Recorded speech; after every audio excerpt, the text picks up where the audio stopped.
She sat shivering in the empty concert hall, her fingers trembling over the piano keys, until a Millionaire CEO walked in and froze, realizing the melody she played was one he hadn't heard since the night his wife died. The night was bitterly cold, the kind that seemed to cut through every layer of clothing and settle deep inside the bones.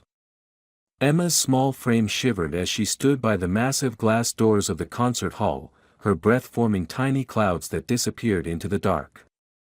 The glow of the chandeliers inside spilled faintly onto the snowy steps, illuminating her dirty sneakers and the frayed hem of her jeans. She had been standing there for what felt like hours, watching people in elegant coats and polished shoes come and go, laughing, holding programs, their cheeks pink from wine and warmth. Nobody looked at her twice. When the last few guests disappeared into the night, she finally gathered the courage to push the door open just enough to slip inside. The warmth hit her like a soft wave, and for a moment she forgot to breathe. Her soaked orange sweater clung to her shoulders, but the air smelled of wood polish and music, and it felt like home, at least, the kind she used to have before her mother got sick. She tiptoed through the wide marble hallway, afraid to be noticed. The grand hall was nearly empty now, the applause long faded, the musicians gone. Only a few workers were collecting programs from the seats. And then, in the center of the stage, under a single dim spotlight, she saw it, a glossy black piano, its surface reflecting the faint light like a mirror. Emma froze. Her heart beat faster, and her lips parted slightly as she whispered the word her mother used to say every time she touched their old keyboard, magic. She remembered sitting on her mother's lap, small hands guided by gentle fingers pressing the keys. Her mother used to hum softly while teaching her, promising that music could keep even the coldest nights away. That was before the coughing fits began, before the hospital, before Emma was left with nothing but that melody echoing in her head. Her steps were slow, cautious, as she approached the stage. Every creak of the floorboard sounded deafening to her ears, but the hall didn't seem to mind. The piano loomed larger as she got closer, elegant and intimidating, like something that belonged to another world, a world where people didn't freeze outside or go hungry. She hesitated, her fingers twitching at her sides, then carefully climbed onto the stage. The seat felt too high, the keys too heavy, but she pressed one anyway. A sound rang out, warm, pure, and so alive that her chest ached. It was the sound of home. She pressed another key, and then another, and slowly, without even realizing it, Emma began to play. The melody was soft, fragile at first, like a memory she was afraid to break. But as she went on, it grew stronger, wrapping the empty hall in something that wasn't just music. It was longing, grief, love, everything she hadn't said since the day her mother closed her eyes for the last time. She didn't notice the tears slipping down her cheeks as she played. Her body stopped shaking, her breathing evened out, and for a few minutes, the world was kind again. She wasn't a lonely, freezing orphan sitting in the dark, she was a musician, just like her mother, filling the silence with something beautiful. When the last note faded, it lingered in the air longer than it should have, like the hall itself didn't want to let it go.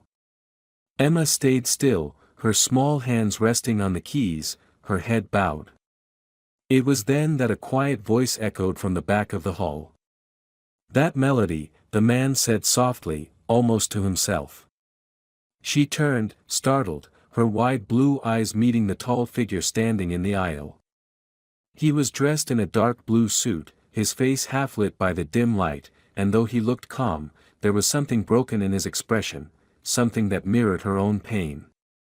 She froze, not knowing whether to run or apologize, but before she could speak, he added in a trembling voice, "Where did you learn that?" Emma swallowed hard, her throat dry, and whispered, "My mom taught me." The man took a slow step closer, his eyes never leaving her face, as if he were looking at a ghost. "What's your name?" he asked, his tone gentler now. "Emma," she replied, almost inaudibly. For a long moment, neither of them spoke. The only sound was the faint hum of the heating system and the quiet tapping of melting snow dripping from his shoes. Then, with a voice that seemed to carry both awe and sorrow, he said, "You play like her." But he didn't finish the sentence. He didn't say who her was. And Emma didn't ask. She didn't know that this man, Alexander Reed, one of the wealthiest and loneliest people in the city, had just heard a melody he thought he'd never hear again, the one his late wife had composed years ago. And though Emma couldn't have known it then, that moment, a freezing night, a borrowed piano, and a melody from the past, would change both their lives forever. Alexander stood there for a long time, unable to move, as if the melody still echoed inside him even after it had faded into silence. The little girl sat frozen by the piano, staring at him with wide blue eyes, her small hand still resting on the keys, unsure if she had done something wrong. The sound of the heating system and the distant wind outside were the only noises filling the hall. Alexander finally took a slow step forward, his shoes clicking softly on the floor, and said quietly, almost to himself, that he hadn't heard that song in years. Emma didn't answer. She was trembling again, the warmth of the hall no longer enough to keep the chill of fear away. She thought he might call someone to take her away, or worse, tell her she wasn't allowed to be there. Instead, the man crouched down beside the stage, his eyes softening as he asked if she was cold. The question caught her off guard, and she nodded silently. Without another word, he shrugged off his coat and offered it to her. It was far too big, but when she wrapped it around herself, it felt like a hug she hadn't had in a very long time. He asked her where she lived, and her voice came out small, saying she stayed somewhere near the station, which really meant nowhere. He frowned, realizing that the girl in front of him couldn't be more than 7, alone on a winter night, playing piano pieces in an empty concert hall. He asked if she was hungry, and when she hesitated, he told her he was going to get food whether she said yes or not. That made her smile for the first time, a weak, fleeting smile, but one that seemed to thaw something inside him. They walked out together, the grand doors of the concert hall closing behind them, leaving the dark and the cold waiting outside. The snow was falling harder now, flakes landing softly on her hair, and as they walked toward the cafe across the street, she clutched the hem of his coat tightly as if afraid he might disappear. Inside the small cafe, warmth wrapped around them again, and the scent of coffee and pastries filled the air. Alexander ordered soup and hot chocolate for her, ignoring her quiet protests that she didn't have any money. When the food arrived, she ate slowly, carefully, as if it were something precious that could vanish at any moment. He didn't rush her, he just sat and watched, trying to understand why he couldn't walk away. There was something about her presence that stirred old memories, painful ones, of nights he had spent listening to his wife play piano while he pretended to work, of laughter that used to echo through their home before it turned silent. He realized that for the first time in years, he wasn't thinking about business meetings or investors or deadlines. He was just, there, in a small cafe, watching a child warm her hands around a cup of cocoa. When Emma finished, she looked up shyly and whispered a soft thank you. Alexander smiled faintly and told her she didn't need to thank him, but she insisted, saying that her mother always told her to say thank you when someone is kind. The words hit him harder than she could ever know. He asked her about her mother, and she told him, not in detail, just enough. That she used to play the piano, that they had a small apartment filled with music, that she got sick and the music stopped. Emma's eyes glistened, but she didn't cry.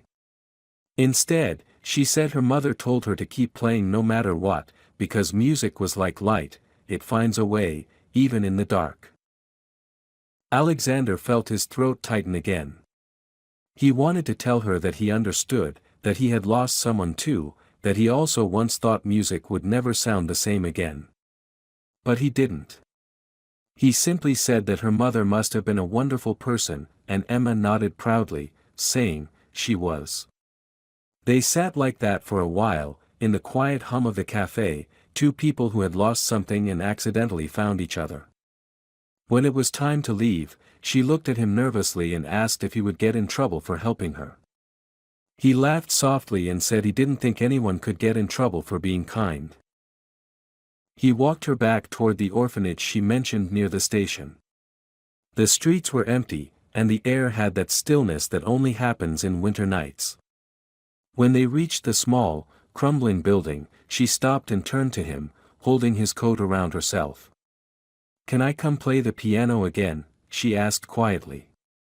He looked at her thin frame and hopeful eyes, and nodded. "Anytime," he said. She smiled again, this time a real smile, and ran up the steps, disappearing through the door. Alexander stood there for a moment, staring after her, feeling something unfamiliar rising inside his chest. It wasn't pity or charity.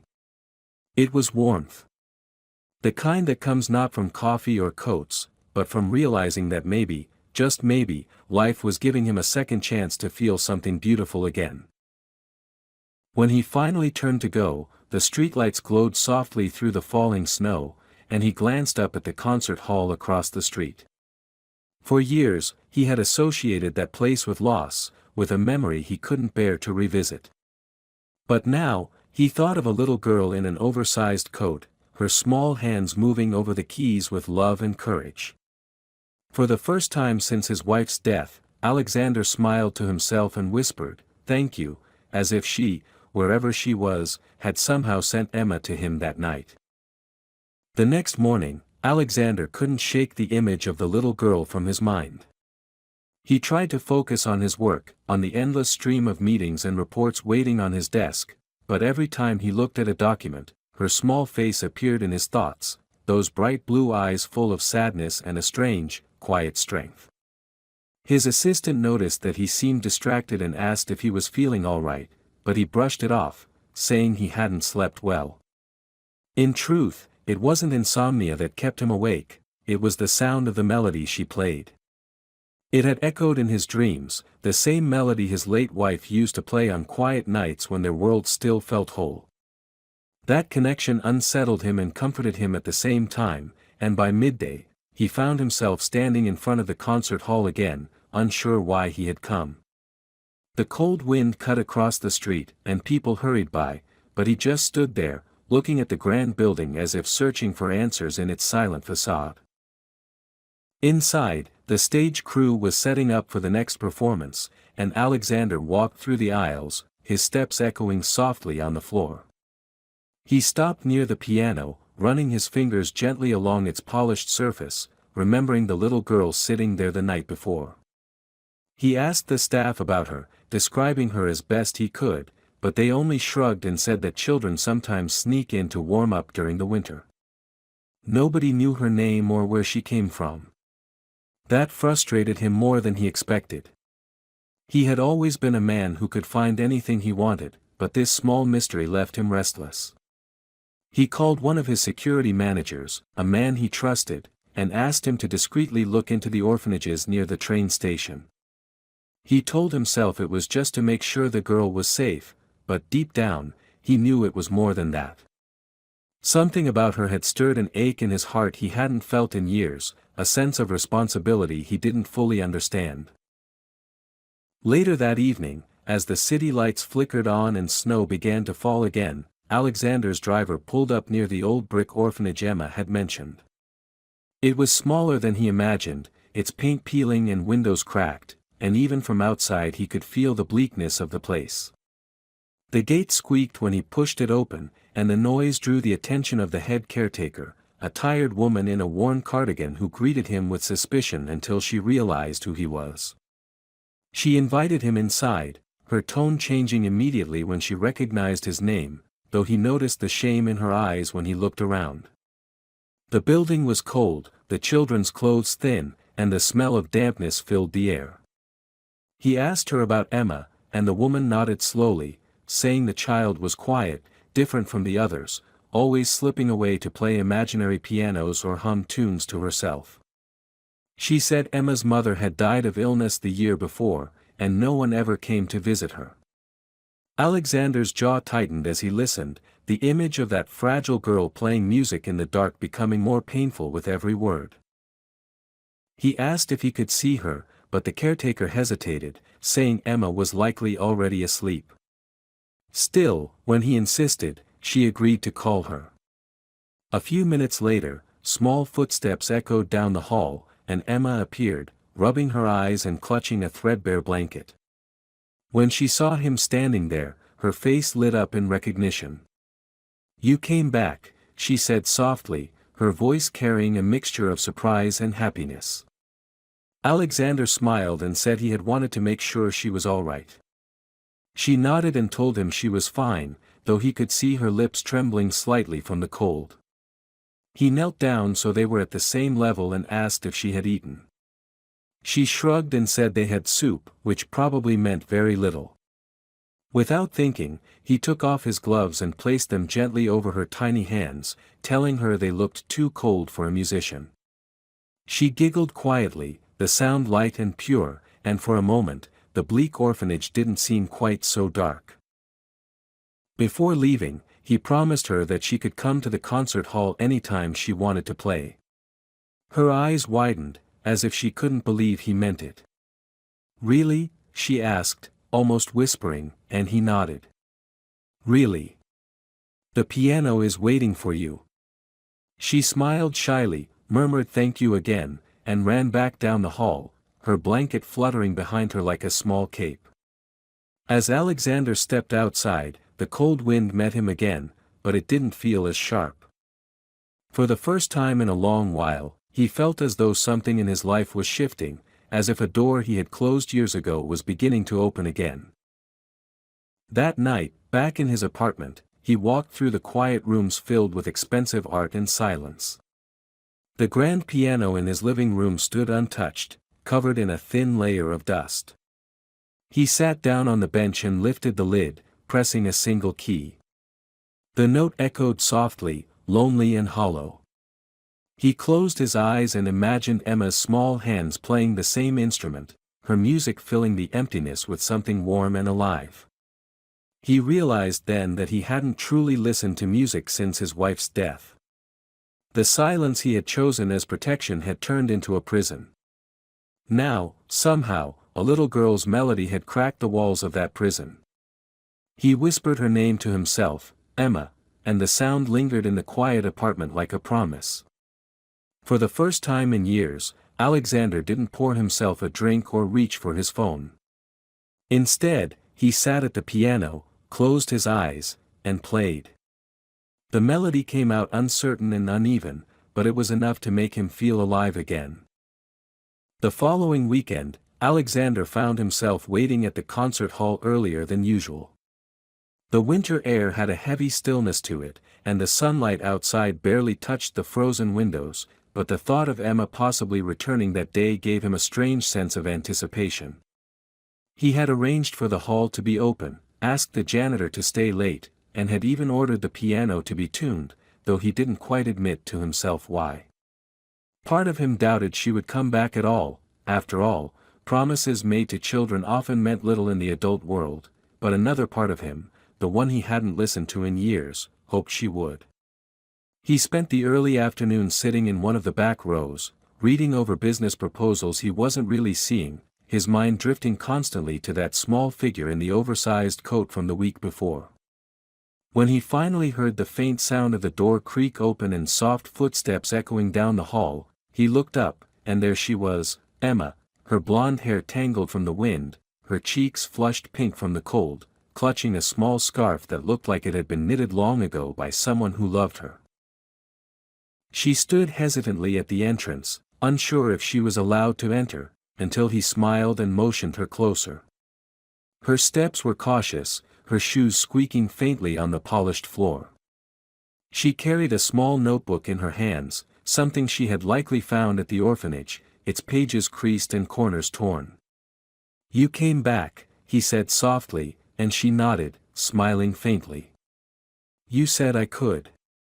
Her voice was shy, but there was pride in it too, like she had kept a promise. He told her, half teasing, that he didn't think she'd actually take him seriously.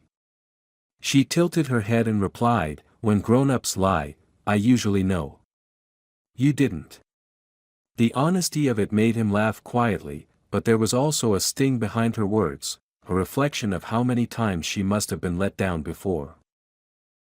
He asked if she wanted to play again, and her eyes lit up immediately.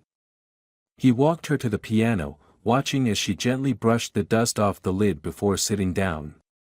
Her small fingers hovered over the keys for a moment before she started to play. The sound filled the vast hall like light spilling through cracks in old walls. It wasn't perfect, some notes came too early, others too soft, but there was something in her music that no trained pianist could replicate. It was raw, pure, and heartbreakingly alive. Alexander closed his eyes, letting the melody carry him somewhere he hadn't dared to go for years. He saw flashes of his wife again, the way she would lean over the piano, humming softly while composing, her laughter drifting through their home like sunlight. The melody Emma played wasn't the same piece his wife used to play, but there was something in its rhythm, a feeling that mirrored that same gentle sadness. When she finished, she looked up at him expectantly, searching his face for approval. He couldn't speak for a moment, afraid that his voice would betray the emotion tightening his chest. Instead, he clapped slowly, sincerely, and said, "That was beautiful, Emma. Did you make it yourself?" She nodded shyly. "I tried. I remember how my mom used to play, but sometimes I can't remember all the parts, so I make new ones." He smiled, realizing how similar she sounded to the woman he had loved, who used to say that music was meant to be alive, to change as the heart changes. He asked her if she wanted to learn more, if she would like lessons, and her eyes widened as though he had offered her the world. "But I can't pay," she said quickly, lowering her gaze. He shook his head. "You don't have to. I just want to hear you play." Over the next few hours, time seemed to disappear. He showed her how to keep her fingers lighter on the keys, how to follow the rhythm with her breathing, and though her small hands stumbled, her determination was astonishing. She soaked up every bit of advice as though she'd been waiting her whole life for someone to teach her. Between songs, she talked, quietly, carefully, telling him about her mother's lullabies, about how the other children sometimes teased her for talking to imaginary people when she pretended to play a piano that wasn't there, about the nights she spent staring out the window, listening to the city hum and wondering what her life might have been if her mother had lived longer. Alexander listened, not as a CEO or as a man used to controlling every situation, but simply as a human being. The more she spoke, the more he felt the hard edges of his life soften. As the daylight outside faded into twilight, he realized they had been there for hours. The hall had grown quiet and dim, the last rays of sunlight reflecting off the piano lid like liquid gold. Emma yawned, rubbing her eyes, and he noticed how tired she looked. He asked if someone would be worried about her being late, and she shook her head, saying that at the orphanage, nobody really noticed if you were gone for a few hours. His chest tightened at that. He didn't know what made him say it, but before he could stop himself, he offered to drive her back. Her face lit up with gratitude, though she hesitated, as if unsure if she should trust him that much. He reassured her gently, and when they stepped outside into the cold evening air, she slipped her small hand into his without thinking. In the car, she pressed her forehead to the window, watching the city lights blur by. He caught glimpses of her reflection in the glass, small, fragile, and yet filled with something unbreakable. When they reached the orphanage, she turned to him and whispered, "Thank you for letting me play." He smiled and said, "Thank you for reminding me what music sounds like." She giggled softly at that and ran toward the gate, pausing to wave before disappearing inside. Alexander sat there for a long moment, staring at the building. He felt an ache deep inside, but it wasn't the kind of pain that destroyed, it was the kind that heals slowly, reminding you that your heart is still capable of feeling. That night, for the first time in years, he didn't go to bed thinking about loss. He thought about a little girl with music in her soul and a future she didn't yet know she was about to change forever. In the days that followed, Alexander found his routine changing in quiet, almost imperceptible ways. He still went to his office every morning, still attended meetings, still signed documents and gave commands, but something inside him had shifted. The sterile conference rooms, the endless numbers flashing across screens, and the meaningless small talk of board members all felt strangely hollow now. Every time he caught a glimpse of the piano in his penthouse or heard the faint hum of music somewhere on the street, his mind returned to Emma. He didn't understand why this small girl had taken such a firm place in his thoughts, but the more he resisted it, the stronger it grew. One evening, when he returned home after another long day, he found himself sitting at his piano again, playing a melody that was half remembered, half invented, something between his wife's favorite song and the tune Emma had played in the hall. It was uneven and imperfect, but it filled the emptiness of his home with something human again. He began visiting the concert hall more frequently, pretending it was for business reasons. The staff quickly learned not to question why their CEO would sometimes sit quietly in the empty hall for hours, listening to the faint echo of a child's laughter from memory. And then, one Saturday morning, Emma appeared again, wearing the same oversized coat and clutching her worn notebook. She ran to him the moment she saw him, her face lighting up with the unguarded joy only a child can show. She told him she had finished writing a new song and wanted to show him. He laughed, pretending to be strict, and told her she had better play it perfectly then. She nodded seriously, climbed onto the piano bench, and began. Her music was simple, but there was a growing confidence in the way her fingers moved across the keys. The melody was softer this time, gentler, but filled with warmth, and when she finished, Alexander realized his eyes were wet. He turned away slightly, embarrassed, and she noticed but said nothing. Instead, she smiled, that same understanding smile that made her seem older than her years. Afterward, they sat together near the stage steps, sharing cookies she had brought wrapped in paper. He asked her how things were at the orphanage, and she hesitated before answering. She said quietly that they were fine, but her eyes told him otherwise. With a little encouragement, she admitted that one of the caretakers had scolded her for wasting time with that piano nonsense, and that some of the older children teased her for dreaming of things she could never have. Alexander clenched his jaw, fighting the urge to storm to that place and demand change, but he knew anger would only make her feel small. Instead, he told her that dreams were never a waste, that some people simply forgot how to believe in them because the world made them tired. He said her mother would be proud of her for not giving up, and at the mention of her mother, Emma went quiet for a moment. Then she whispered, "I play so she doesn't disappear." Those words hit him harder than he expected. He looked at her, really looked at her, and saw not just a child, but a reflection of everything he had lost and everything he had buried under work and silence. He decided then that she would never have to play just to survive again.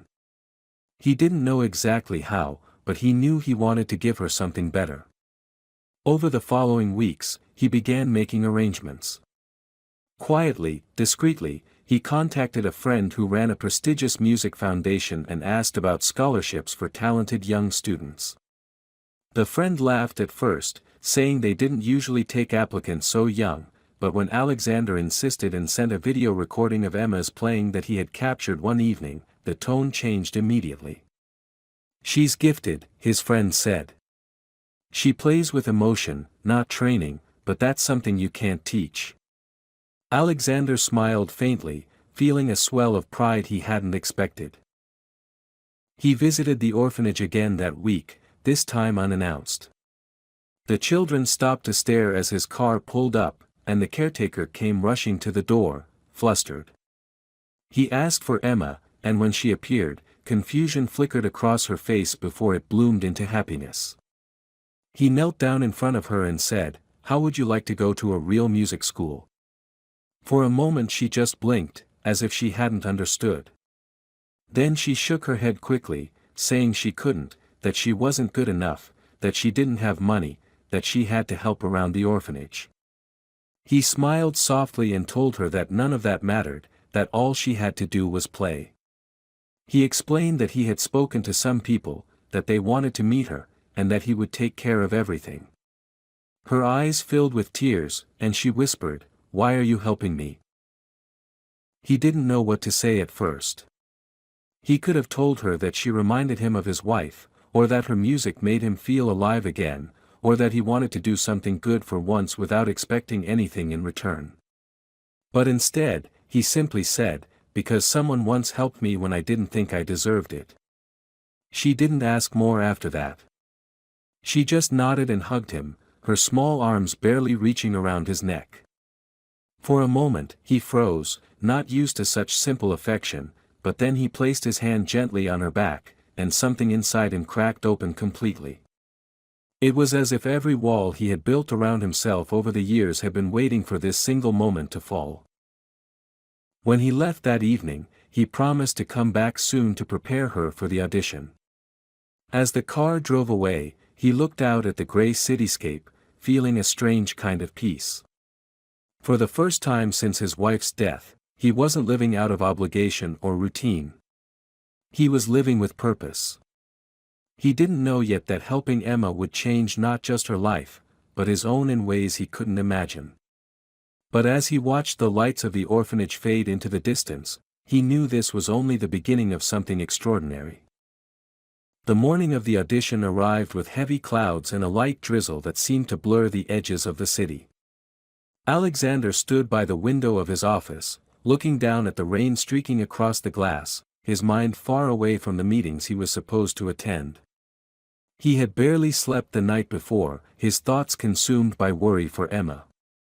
She had never been to a real audition before, never played in front of strangers who judged every note, and though she had practiced with a quiet determination that impressed even him, he couldn't stop imagining her small hands trembling over the keys.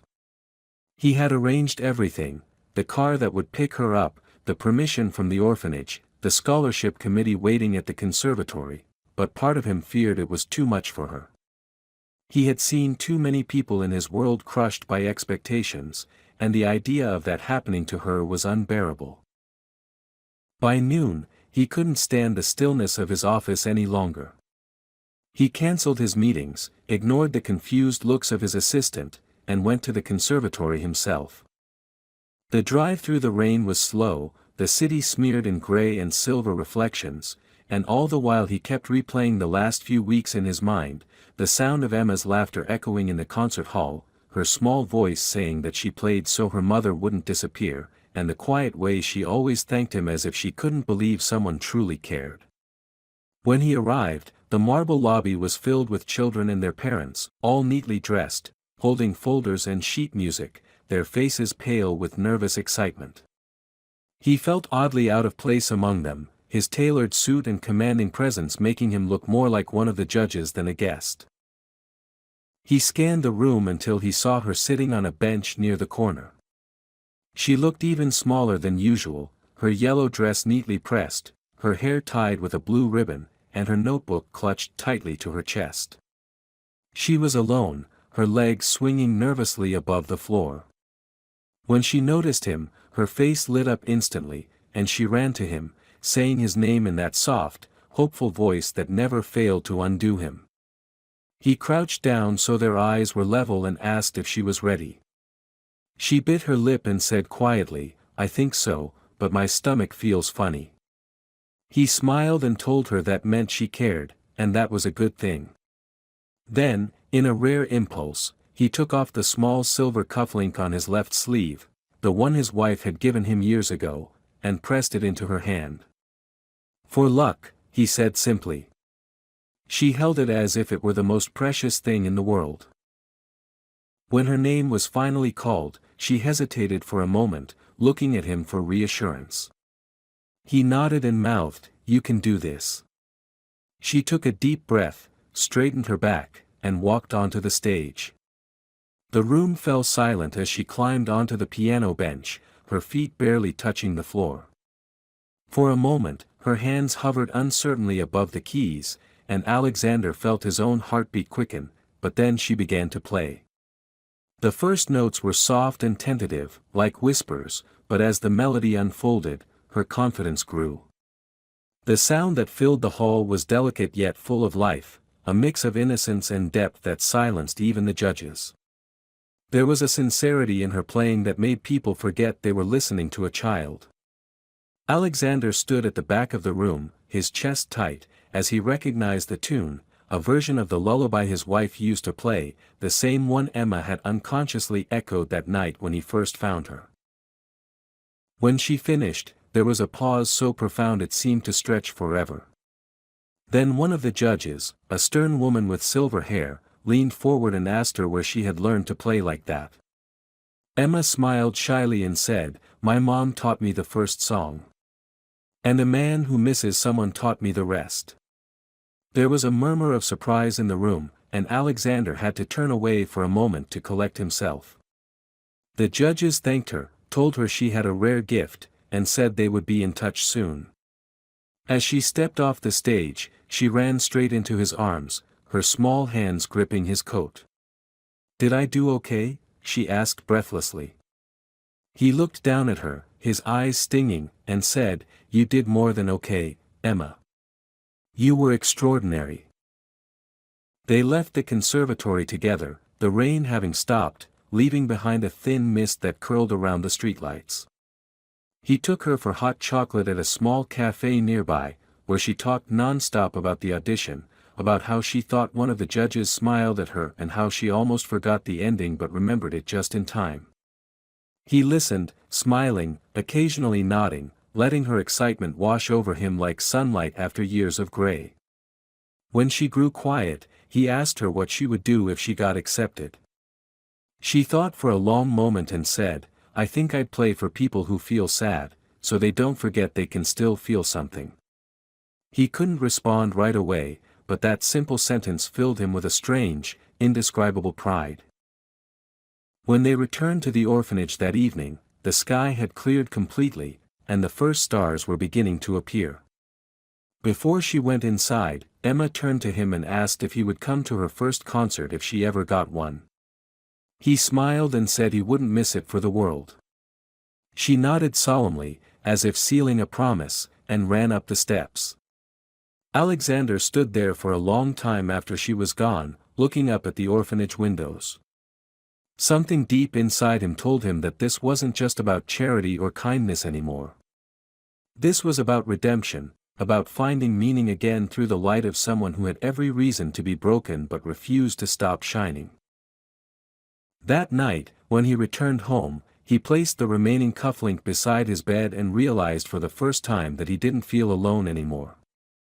The silence that used to suffocate him now felt full of music, of possibility, of life. And as he fell asleep, he dreamed not of loss or emptiness, but of a small girl sitting at a piano, her music echoing into eternity. A week after the audition, the city began to thaw under the first breath of spring, and yet Alexander felt more restless than ever. Each morning he checked his phone compulsively, waiting for news from the conservatory, but the silence stretched on. Work no longer held his attention. The empire he had built with precision and control now seemed small compared to the fragile hope tied to one little girl's future. He found himself driving by the orphanage some evenings, pretending he was simply taking the long way home, though his eyes always searched for her small figure by the window. One afternoon, unable to stand the waiting, he stopped and went inside. The moment he entered, the caretaker's eyes widened as if a celebrity had walked in. She stammered a greeting, clearly uncertain why a man of his stature had returned, but he brushed it aside and asked for Emma. The woman hesitated before saying the girl was out in the courtyard, playing on the broken piano they kept for the children. When he stepped outside, he saw her sitting on the old bench, her yellow dress catching the sunlight, her fingers moving lightly over keys that barely produced sound. She looked up when she heard his footsteps, and her whole face brightened. "You came," she said, jumping up and running to him. He smiled, kneeling slightly so he could meet her eyes. "I told you I would," he replied, and she grinned, clutching the small silver cufflink he'd given her as if it were still her good luck charm. They sat together on the bench, and she started talking about the children at the orphanage, about how she was trying to teach one of the younger ones to play using only 4 working notes. He laughed softly, but as he watched her, he felt a strange ache, something between pride and sorrow. She had learned to create beauty even out of broken things. Before he could say more, his phone buzzed in his pocket. When he saw the caller ID, his heart stopped for a moment. It was the conservatory. He answered quickly, his voice quieter than usual. The conversation lasted less than a minute, but when he hung up, his expression must have given everything away because Emma's eyes widened with anxious hope. "Well?" she asked, clutching his sleeve.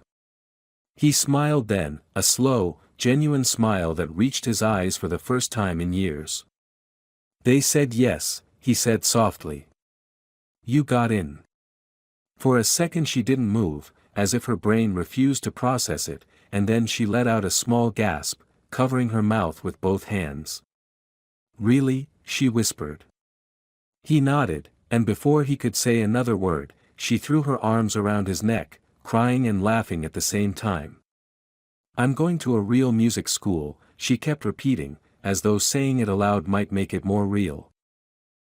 He stayed with her until dusk, watching as she told every child who passed by, unable to contain her joy. The caretaker, too, came out eventually, bewildered but smiling when he explained. Alexander made sure everything was arranged, the tuition, the instruments, even the transportation. He insisted it all be done quietly, without his name attached. It wasn't about recognition, it was about seeing this child, who had known so little kindness, finally get what she deserved.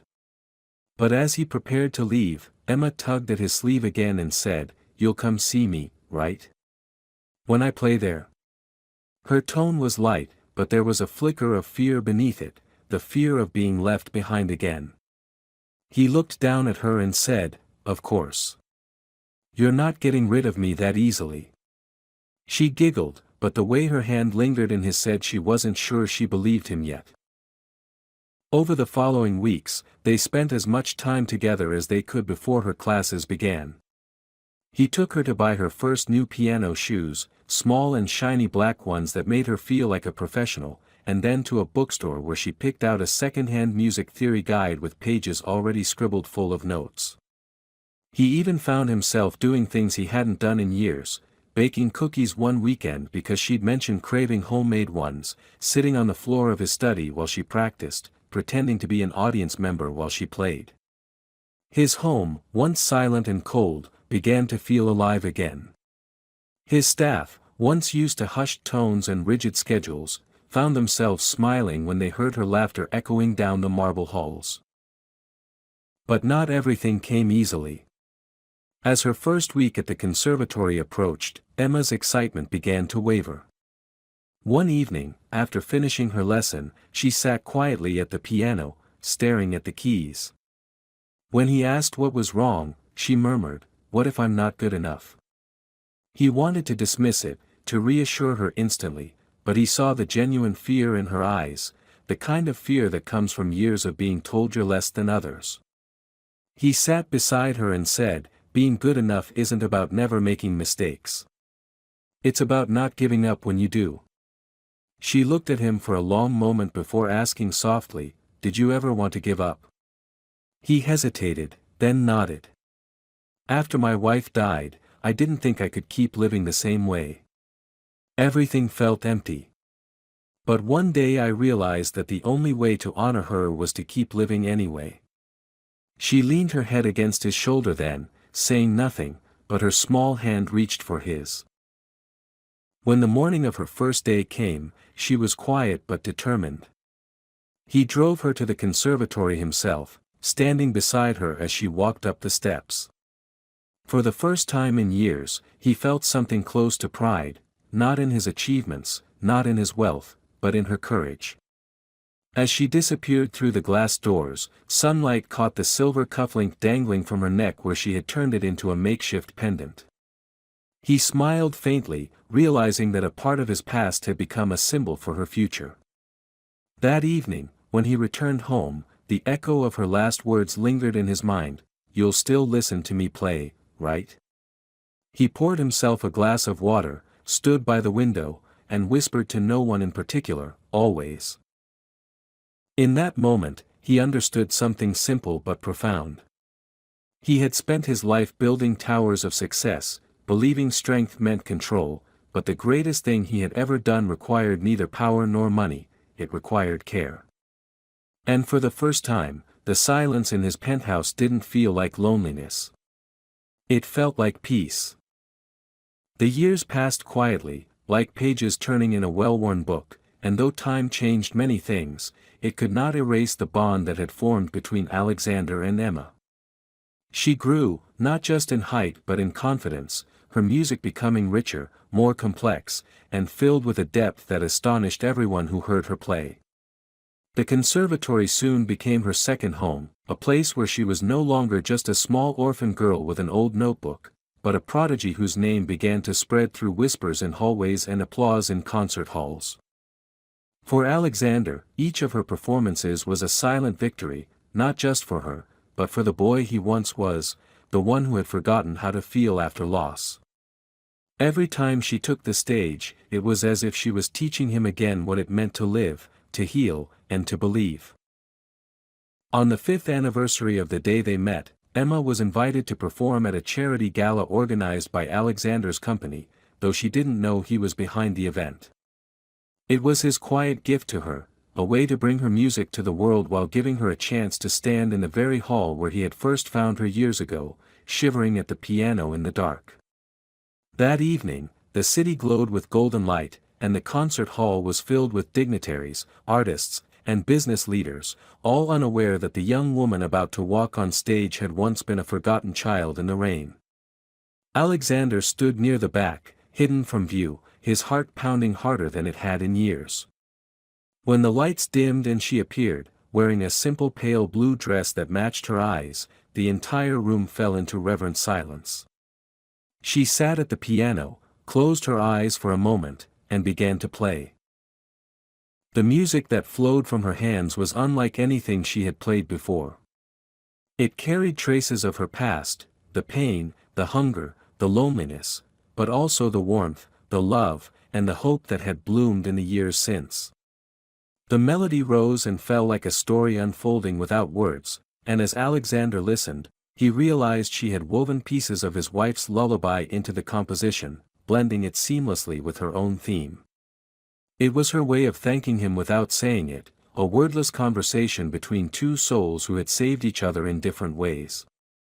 Around him, people began to weep quietly, moved by something they couldn't fully understand, but for Alexander, every note was a memory, every crescendo a heartbeat that brought him closer to peace. When the final chord faded, there was a moment of stillness so profound it felt sacred. Then, as if waking from a spell, the audience rose in thunderous applause. Flowers were thrown, tears were shed, and Emma stood there, bowing shyly, overwhelmed by the sound of admiration. But amid the cheering, her eyes searched the crowd until they found him standing near the doors, his hands clasped together, smiling through his tears. Their eyes met, and for a moment it was as if time folded in on itself, bringing them back to that cold night years ago when a shivering child had found a grieving man and somehow made him whole again. After the performance, she ran to him as she had when she was little, her heels clicking on the marble floor, her laughter bright and unguarded. "You came," she said breathlessly, though her tone carried the same disbelief it always had. He chuckled softly, brushing a tear from her cheek. "You didn't think I'd miss your debut, did you?" She smiled and handed him a folded piece of paper. "It's the sheet music," she said. "For you. I called it, 'The Night I Was Found.'" He took it from her, his fingers trembling slightly, and for a moment he couldn't speak. Then he whispered, "It's beautiful, Emma. Just like you." She blushed and leaned her head on his shoulder, and together they stood in the emptying hall, two lives that had once been broken now fitting together in a harmony neither had expected. In the months that followed, Emma's career blossomed. She was offered opportunities to travel, to perform abroad, and to record her first album. Each time she faced a new challenge, Alexander was there, not as her patron, not as her boss, but as her family.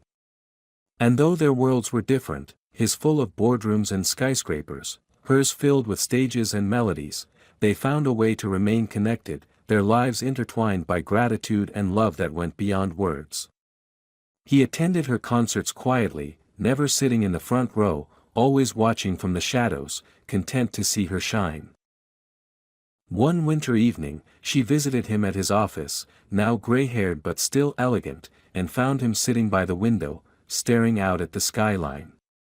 She approached and placed her hand on his shoulder.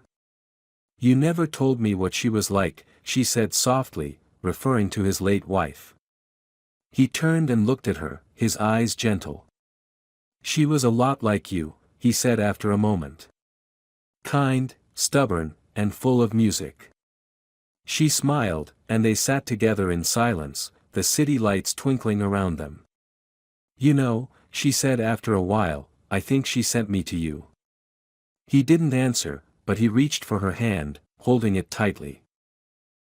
Years later, when Alexander passed away peacefully in his sleep, he left behind no instructions, no public announcements, only a single envelope addressed to Emma. Inside was a short letter written in his steady, elegant handwriting, *, "You once said you played so your mother wouldn't disappear. I listened so my heart wouldn't. Thank you for bringing me back to life. Play for them all, Emma. Let them feel what I felt when I heard you play that night. That will be my legacy." Beneath the letter was his wife's wedding ring and a small cufflink, the pair to the one she still wore as a pendant. At his funeral, Emma played his favorite piece, the lullaby that had once bound their lives together. The sound echoed through the hall, soft and full of light, and though her tears blurred the keys, she never faltered. When the last note faded, she looked up through her tears and whispered, "Thank you, for finding me." And in that moment, she felt it, not in sound or sight, but deep within, the warmth of something eternal, a love that had begun in sorrow but ended in peace. And as she walked away from the piano, she carried with her not just the memory of a man who had saved her, but the strength to keep saving others through her music, turning pain into beauty, and loss into light.